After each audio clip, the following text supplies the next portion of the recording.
In the middle of shadows, distant voices, and unexplainable apparitions, these cemetery horror stories reveal that the line between the living and the dead is much thinner than we tend to believe.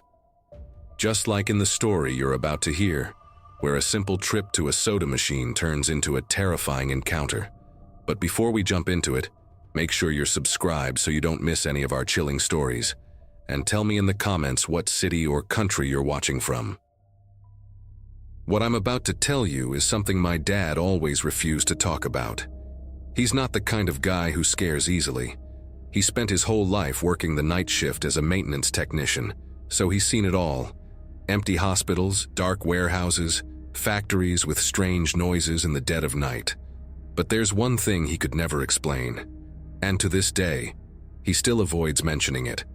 What happened the night he decided to buy a soda?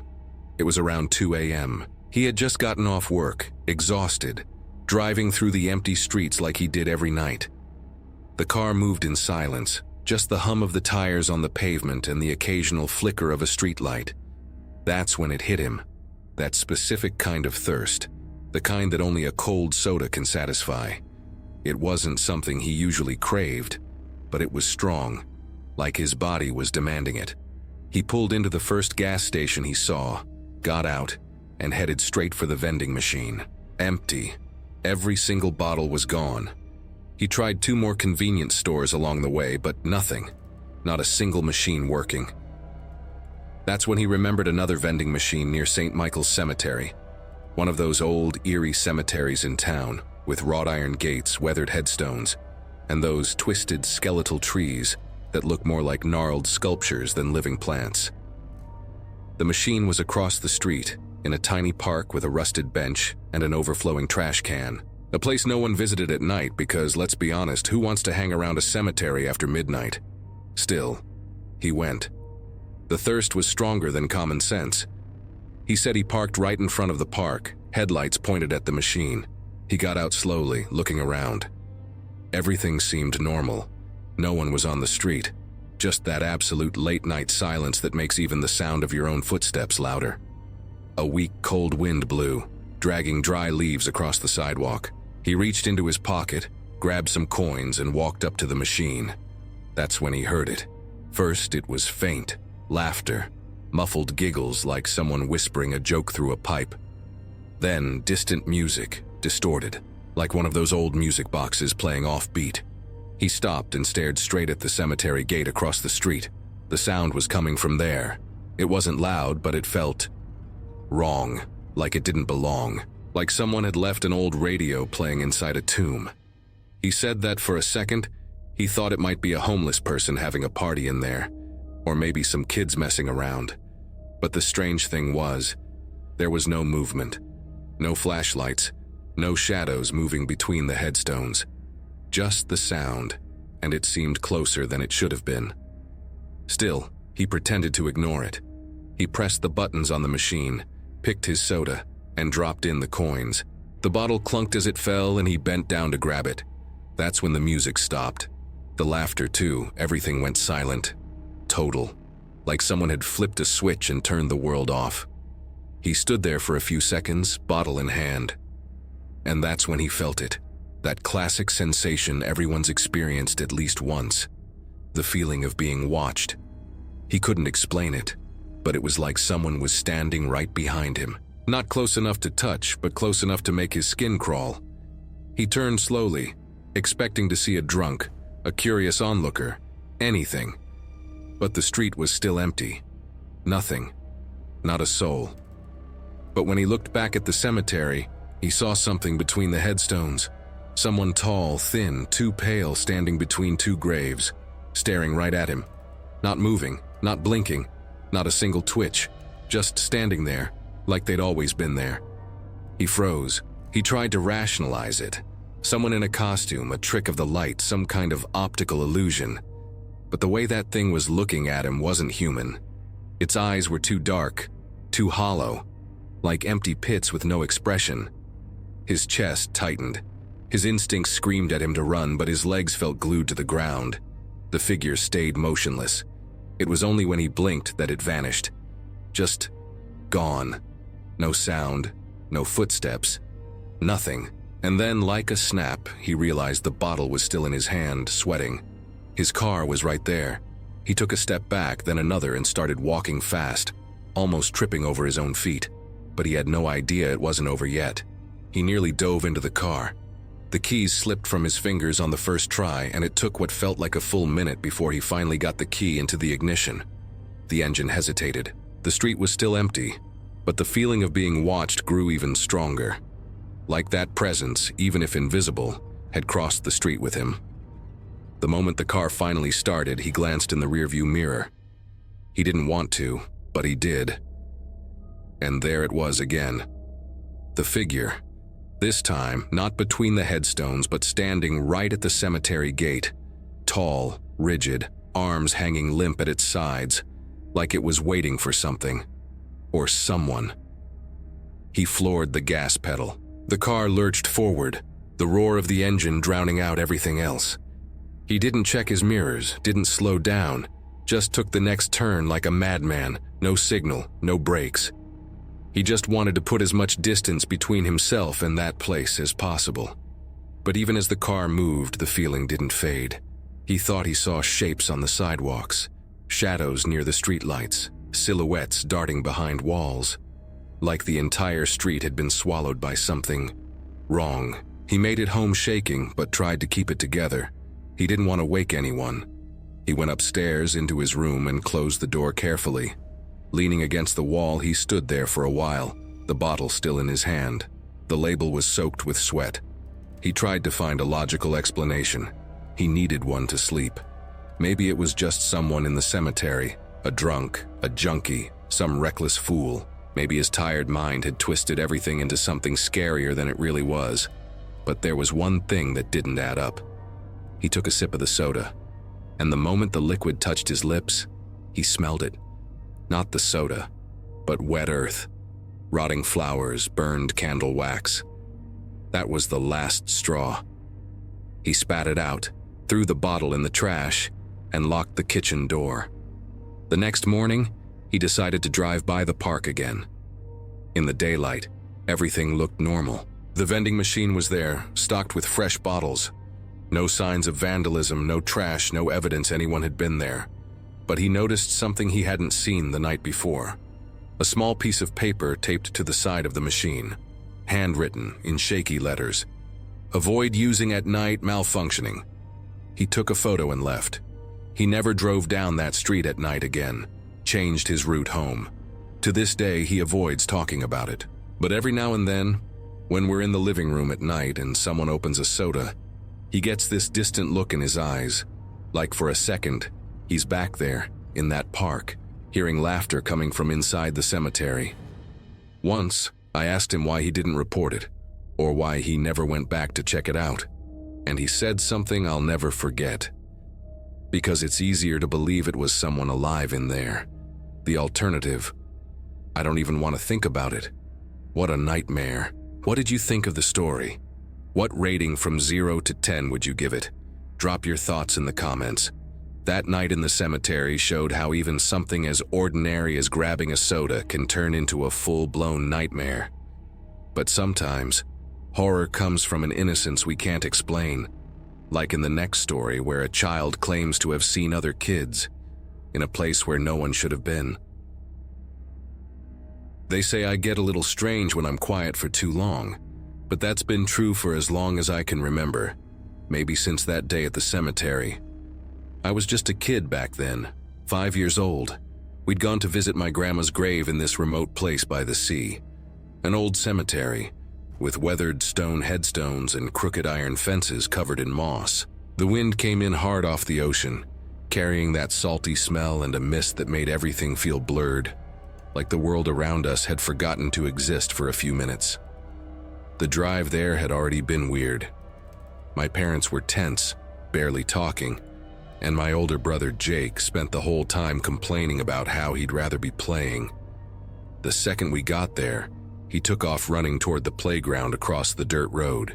It was just a rusty swing set and a concrete slide, but that was enough for him. I stayed with my parents, holding my mom's hand while she arranged flowers on Grandma Clara's grave. I remember looking at the headstone and not feeling much. At that age, I didn't really understand what it meant to lose someone. To me, it was just a place we visited sometimes, left flowers, then went home. But that day, something was different. The air felt heavy, like there was something more than just the wind and the ocean smell. A feeling of being watched, as if someone or something was there, peering out from between the graves. At some point, I wandered off. No one noticed. My parents were distracted, talking about something serious, and didn't see me let go of my mom's hand and start walking. The wet grass crunched under my little feet. I didn't know where I was going, I just went. I walked toward the higher ground where the graves faced the cliff. Below, the waves crashed against the rocks, kicking up white foam that seemed to swallow everything. That's when I saw them. A group of boys, my age, 3 or 4 of them. They were just ahead, near the edge of the cliff. And they were calling me, smiling, waving, motioning for me to come play. And me, in that naive way kids have, started walking toward them. They looked so normal. Plain clothes, wind-tousled hair. One of them even had a soccer ball. But something was off. Something I couldn't put my finger on at 5 years old. But now, looking back, it sends chills down my spine.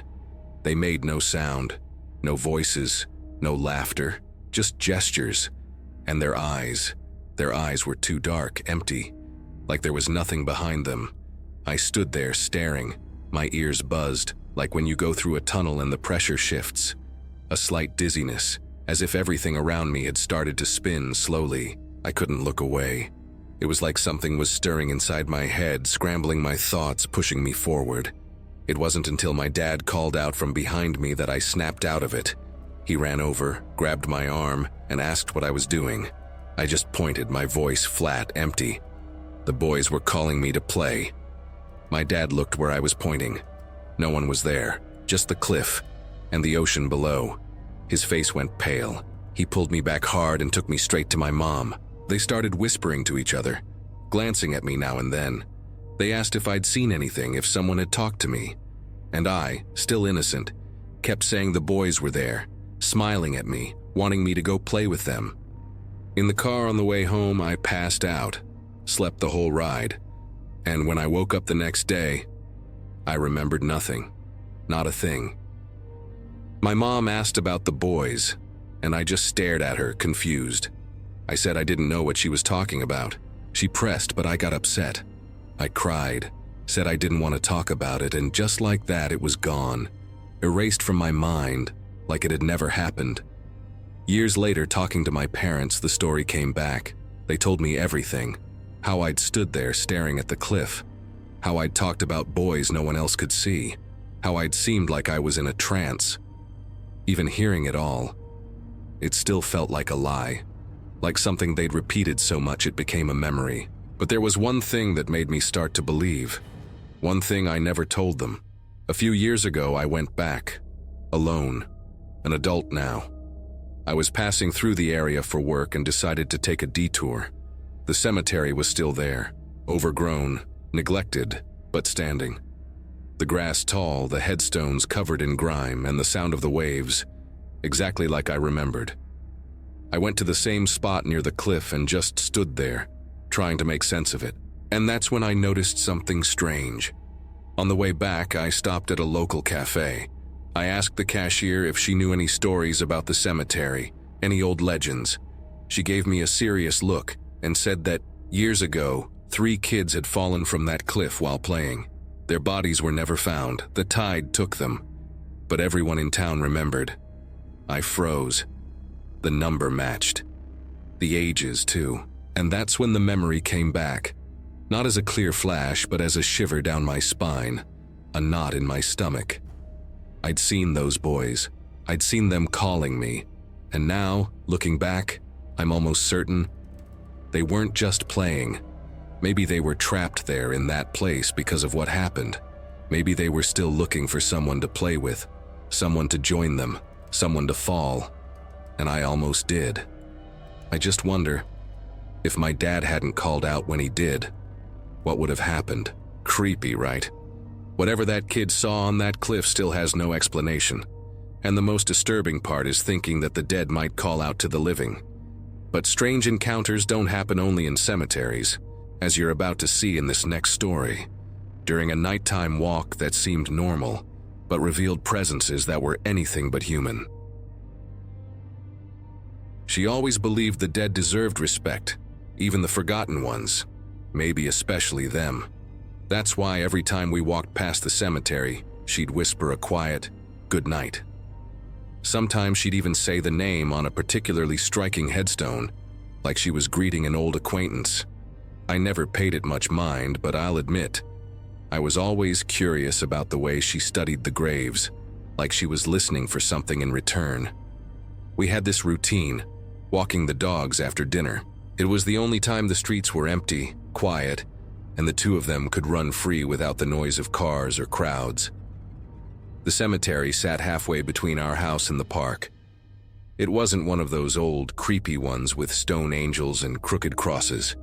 It was modern, low headstones, smooth plaques set into the ground, but it still carried that weight, like the air there was thicker. That night, the moon was hidden behind clouds, and the wind blew harder than usual. The dogs, Dobby and Luna, had been restless since we left the house, but we figured it was just the weather. When we passed the cemetery gates, she slowed down, like always, and started reading the names under her breath. "Rest easy, Mrs. Henderson, Mr. Calloway," and so on. I kept walking, tugging at the dogs who wanted to pull ahead, until I realized she'd stopped. I turned back and found her standing in front of a grave with a faded photo of a young guy. She stared at it for a few seconds, then said, "He died at our age." I didn't answer, just took her hand, and we kept walking toward the park. It was late, 1:15 a.m. We knew because she checked her watch when the dogs suddenly froze in the middle of the sidewalk. They locked up, all four legs stiff, bodies hunched like something invisible was blocking the path. That's when we saw him. He was walking toward us from the other side of the street, dressed in a sharp black suit. He looked out of place, not just because of the hour, but because of the way he moved. His gaze was fixed ahead, but it was like he was seeing through things. The street was empty, and the sound of his footsteps echoed strangely on the pavement. When he passed us, the dogs shrank behind our legs and Luna let out a low growl. I gave the leash a gentle tug, trying to keep control, but Dobby was trembling. The guy didn't even glance at us, just kept walking like he was heading to a funeral or coming back from one. But the strangest thing was what she whispered after he turned the corner. He was wrong. Did you notice? Wrong how? I don't know. He looked put together on the outside, but there was something off about him. A bad energy, like he was carrying something rotten inside. I tried to laugh it off, but I'll admit, I felt it too. It wasn't just his appearance. It was the vibe. The silence after he passed was different. A hollow quiet, like the sound had been sucked out of the air. We tried to ignore it and kept walking toward the park, which was surrounded by tall fences. We didn't go in, just walked along the sidewalk beside it. The dogs had calmed down a little, but they still kept looking back. That's when we saw her. She appeared up ahead, out of nowhere, walking toward us. She wore a loose, faded dress that swayed in the wind. Her hair fell over her face and she moved slowly, almost dragging her feet. I looked at her, then at my girlfriend, who immediately gripped my hand tighter. The woman never broke eye contact. She stared at us, even from a distance, like she already knew who we were. When she passed, the dogs tensed up again, but they didn't growl. She didn't stop, didn't say a word. Just walked too close to the park fence, like she was measuring something. I looked back. She was still walking, but slowly, almost floating. When we blinked, she was gone. We stopped, both of us, scanned the area, thinking maybe she'd turned a corner. But no, there wasn't time. The space was open, nowhere to hide. And then we saw her again, on the other side of the fence, outside the park, leaning against it, watching us. The feeling hit instantly. A dry chill ran up my spine. Dobby whined, pulling to leave. I swallowed hard and asked, without thinking, "What are you doing?" That's when she turned her head to the side. and started walking. Fast, shoulders stiff, arms swinging too loosely. The kind of movement that doesn't look right on any human body. We stood there for a few seconds, frozen. The silence became a presence. The street around us felt frozen, like time had stopped with us. I knew that woman wasn't ordinary, and when I looked at my girlfriend, I saw she thought the same. Her face was the kind you make when you've just seen something that shouldn't exist. A spiritual presence.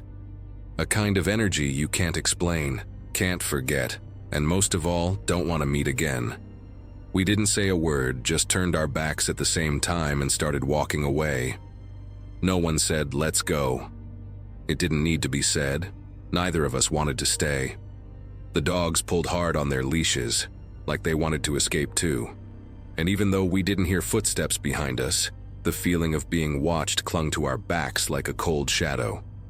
The walk home felt longer. The streetlights flickered weakly, like they were struggling to stay on. Everything around us was quieter than usual. Too quiet. No crickets, no distant cars, just the wind in the trees and that weight in my chest, like something was walking with us. Just behind, just out of sight. When we passed the cemetery again, she grabbed my arm. Something was different. The floodlights along the wall were off. Only a dim streetlight lit part of the gate, and the names on the headstones, which had seemed harmless before, now felt like they were watching us, like they knew what had just happened. She whispered, almost apologetic, "I think I bothered someone. I talked too much." I looked at her, confused. She explained, still quiet, "I was reading the names, remember? Wishing them peace. But I think someone there didn't want peace. They wanted attention." A shiver ran down my back.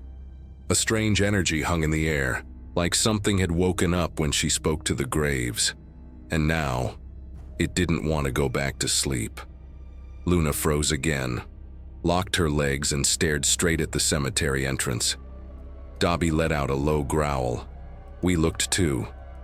And that's when we saw it. A figure, standing behind the fence. Again. But it wasn't the woman. It was taller, slightly tilted, like it was about to step forward. No face, just a dark human-shaped silhouette. Watching. She pulled my hand. I didn't hesitate. We crossed the street and picked up the pace, but something in me had to look back, like part of my body needed to confirm it was real, that it was there. And when I did, the figure was gone. I turned forward. We were almost to our street, but nothing felt safe. The familiar path had turned into an uncomfortable maze. The houses seemed to watch us through dark windows. Every shadow on the ground felt heavy. By the time we reached our gate, the dogs shoved their way inside. They darted under the table, something they'd never done before. She locked the door fast and we stood there, still in our shoes, trying to process what had just happened. "What do you think that was?" I asked. She took a while to answer. Sat down slowly, like she was still digesting it all. "I don't know, but it wasn't human. Not normal, at least. That woman, that man, that figure, it all felt out of place, like something had leaked through, like the world had let a piece of something else slip in, a reality layered on top of ours." We sat in silence for a few minutes, the kind of silence that presses on your ears. Then she added, "Maybe they were just curious, spirits hanging around who decided to show themselves, or maybe it was a warning, something we don't understand yet. But it wasn't random. It wasn't an accident." She looked at me, serious. We walked through something that wasn't meant to be explained, but it also can't be ignored. I nodded in agreement, and for the first time I thought maybe we should change our walking route. The dead deserve respect, but some encounters are better left unrepeated. That night we slept with the lights on. We didn't plan it, just left them that way. And to this day, every time we pass that cemetery, day or night, by car, from a distance, I avoid looking directly at the gate. I don't want to know if someone's there. Wild, isn't it? I don't think that couple will ever forget those figures that appeared and vanished in the dark. But some encounters leave an even deeper mark. especially when the presence belongs to someone who already passed on. The story you're about to hear takes place during a storm and involves a man who seemed to have come back only to protect his son. But before we continue, if you've made it this far, it means you're enjoying the stories. So tap that like button to let YouTube know you want more content like this, and so you don't miss any upcoming horror stories. It wasn't just the rain weighing heavy that afternoon. There was something in the air, something strange. Like the cemetery itself had held its breath, waiting for something to happen. When I saw Matt arrive with his father's casket, followed by only a handful of relatives, I knew this wasn't going to be an ordinary service. Matt was a quiet guy, the kind who looks you in the eye with a calmness that unsettles you. He pulled me into a tight hug and said his father, Marcus Hernandez, had asked for a simple burial. No church, no mass, no music, no pretty words. Just earth, silence, and respect. Marcus had come up from Mexico in the 90s and spent his whole life breaking his back in construction. He raised 3 kids on what he earned hauling concrete and laying brick. Died of liver cancer at 64 in a public hospital right here in El Paso. The rain was coming down hard. The tarp over the grave flapped in the wind, and the dirt was already turning to mud. I was holding my clipboard, trying to keep the papers dry, when I heard a noise from the far end of the field, like hurried footsteps. I looked up, and for a second I swear I saw someone running between the headstones. The figure was soaked from head to toe, wearing a dark jacket, but the strangest thing was the way they moved, like they weren't even touching the ground. You know that feeling when something's off, but you can't quite put your finger on it? That's what it was. I blinked, and they were gone. I turned my attention back to the funeral, but the unease lingered. That feeling of being watched, even when no one was around. The service ended quickly.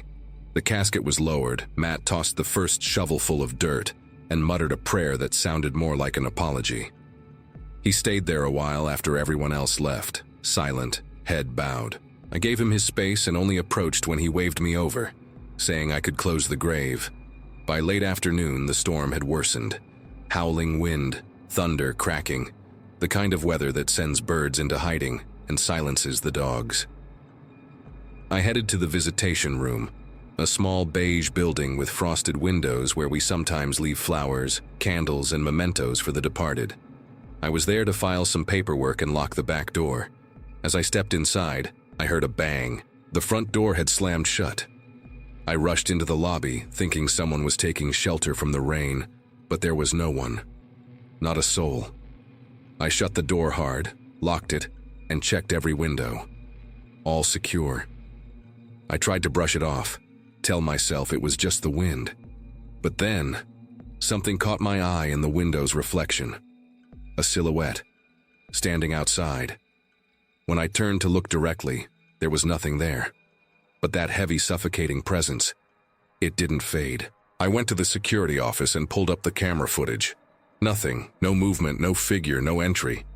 All the doors had been locked since Matt left.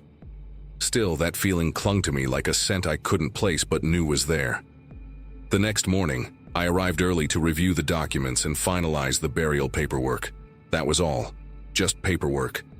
But as I walked through the glass corridor leading to the administrative offices, I stopped dead in my tracks. Because I saw him, Marcus Hernandez, standing outside the visitation room. Soaked clothes, eyes fixed on me. It was him, the same face from the family photos Matt had shown me. The same tired, peaceful gaze. On instinct, I bolted. I called out, shouted his name.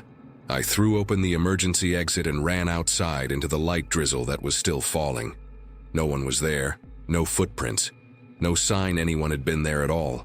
I looked around, tried to rationalize it. Maybe it was just my mind playing tricks, the exhaustion, the tension. But then one detail hit me like a punch to the gut. The visitation room, where he had been standing, has tinted windows.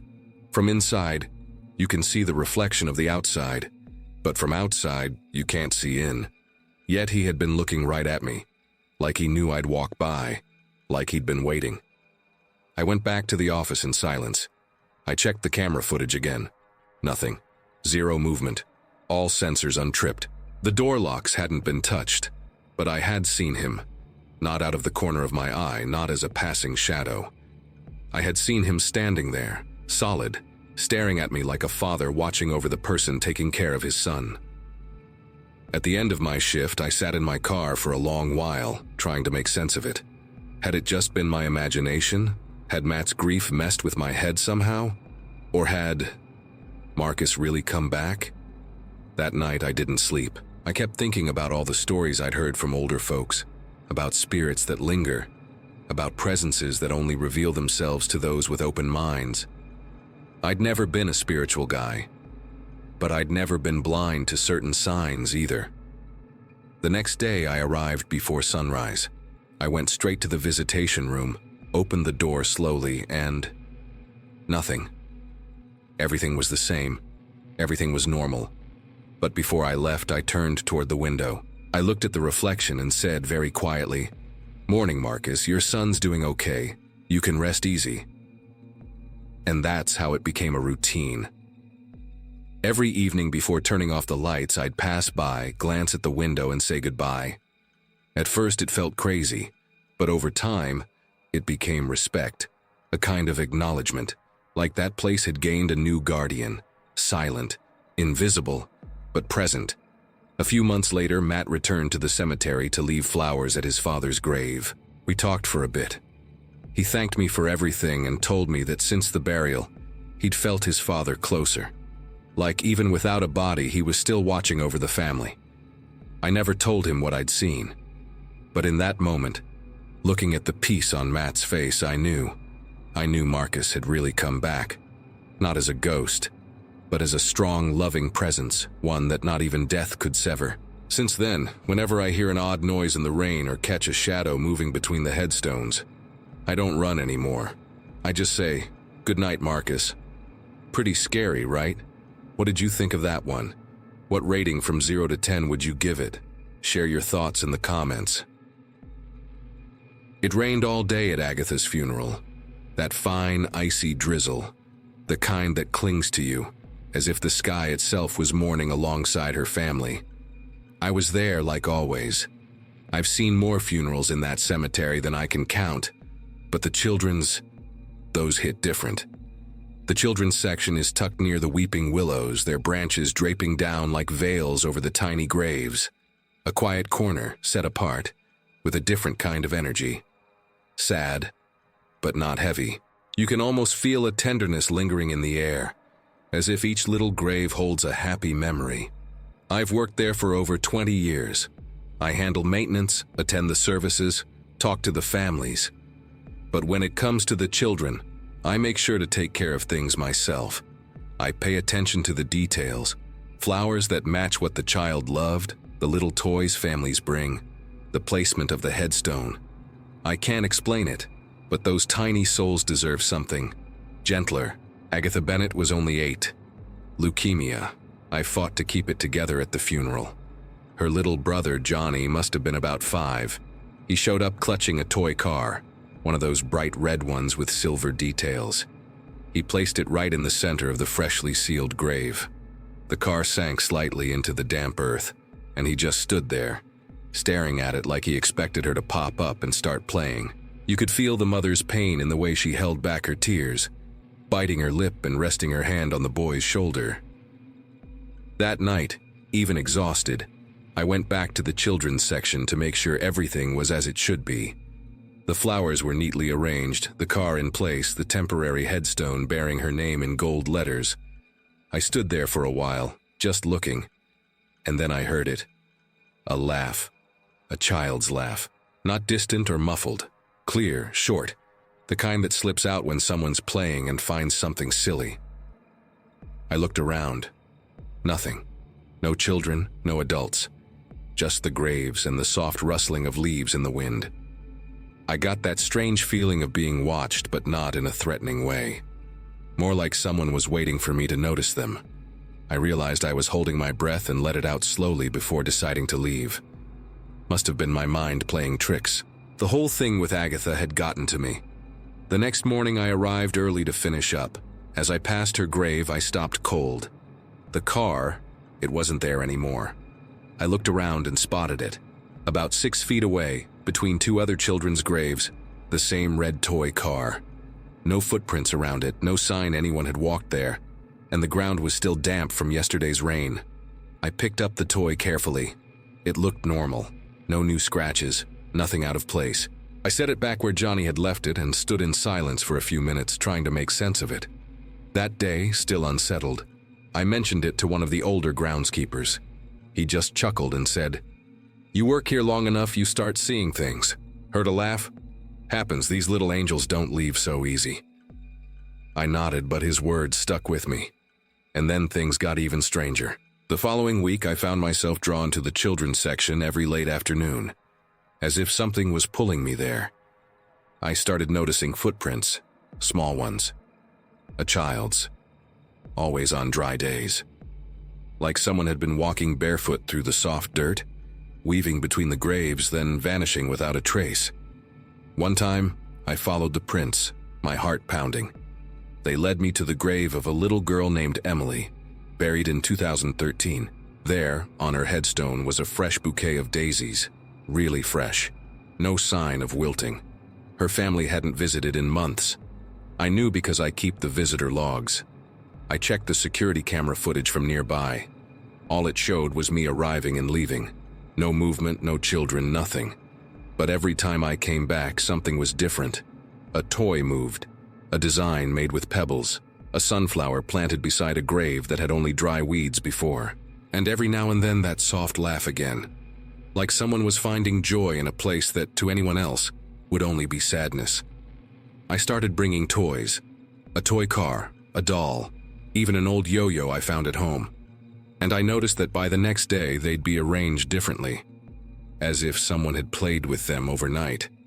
But there was no sign of trespassing, no broken fences, no footprints except the small ones. And yet, everything pointed to a presence there. It wasn't a dark energy, far from it. The atmosphere of the place changed. That suffocating sadness gave way to a strange calm. It was as if someone was looking after the other graves, someone small, sweet, with an immense desire to keep loving even after they were gone. One day I sat on the stone bench nearby and just watched. I closed my eyes for a moment and felt it, a spiritual presence, warm, serene, like someone had placed a hand on my shoulder and whispered, "It's all okay." That night, I had a dream. I was walking through the children's section, and the graves were covered in colorful toys. The weeping willows swayed gently, and there, in the distance, sitting on one of the headstones, was Agatha. She was smiling, holding the red toy car. Beside her, other children, smiling too, as if she had become a kind of guardian there, as if, in some way, she hadn't really left. I woke up with a light heart, and since then, I've never doubted what I saw, what I felt. These days, I don't even try to explain it. I just accept it. A lot of people are afraid of cemeteries, but me, I found peace there. I learned that a child's love can cross any boundary, even death. Stories like this leave that strange feeling behind. Sweet in a way, but chilling too. If you stayed with me until the end, comment the phrase, "laughter in the cemetery," just so I know you made it. And don't forget to leave a like. It helps keep this connection we built throughout the video. And of course, subscribe so you don't miss the next stories. There's a video right here with more chilling encounters. Click it and keep going with me over there.